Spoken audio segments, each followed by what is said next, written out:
আজ ৪৮ করমছড়া বিধানসভা এবং ৬ নং মনু ছৈল্যাংটা এডিসি এলাকার ১ নং গোকুলনগর কলোনিতে বিজেপি দলের তরফ থেকে এমডিসি তহবিল থেকে ৫১টি মশারি এবং কীর্তন দলের বাদ্যযন্ত্র এবং অনুষ্ঠানের বাদ্যযন্ত্র বিতরণ করা হয়।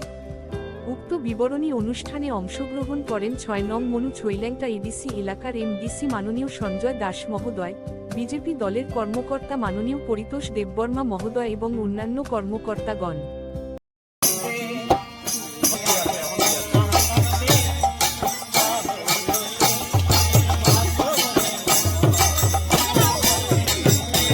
তাই ওরা যে তোমরা যত জীবনে হোক রাজনীতি জীবনে অ্যাকচুয়ালি মানুষের সবার একটা ইচ্ছা থাকে, সবার একটা দূরদর্শিতা থাকে।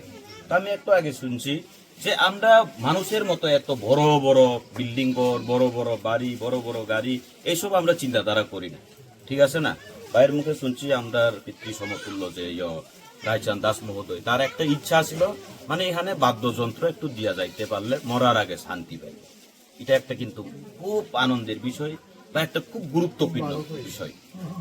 চিনি নাই নি কেবাংমা বড় রকনি কেবাংমা কতর কতর মানিমান মুং আবো কতর কতর বড় নই ওয়ানসুক মুং কিন্তু जोंहाय যে পাড়াও তংনাই রকনি হিঙাকাই ওয়ানসুক মুং ও যে চিকন চিকন ছোট ছোট আনন্দ, এটাই কিন্তু মানুষের আমরা বৃহৎ আনন্দে পরিণত হয়, ঠিক আছে না। বিগত দিনে আমরা অনেক চেষ্টা প্রচেষ্টা রাজনীতি কিন্তু আমরা জীবনে অনেক করি।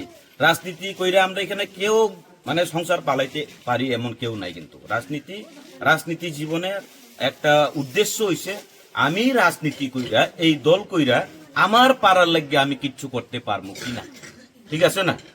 এই রাজনীতি থেকে আমি আমার পাড়াতে একটা জলের সুবন্দোবস্ত কইরা দিতে পারবো কিনা বা গ্রামের রাস্তায় একটু সুবিধা কইরা দিতে পারবো কিনা, এটা হচ্ছে রাজনীতির উদ্দেশ্য। চালাইব কার স্বার্থে? এই গ্রামের স্বার্থে।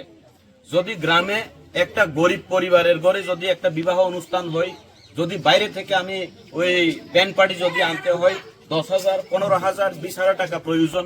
কিন্তু আমার গ্রামে যদি আমার দলের লোক যদি থাকে ১০,০০০-এর জায়গাতে আমি আমার মনের থেকে আমি একটু আগে শুনছি আমার যারা কমিটি এখানে কমিটি হইয়া যারা করতেছে হেরার মুখেও শুনছি, আমি খুব আনন্দিত। আমরা এমডিসির সাথে বই আমরা খুব আনন্দিত আর হেরার সিদ্ধান্তটা আমি একদম নমস্কার জানাই।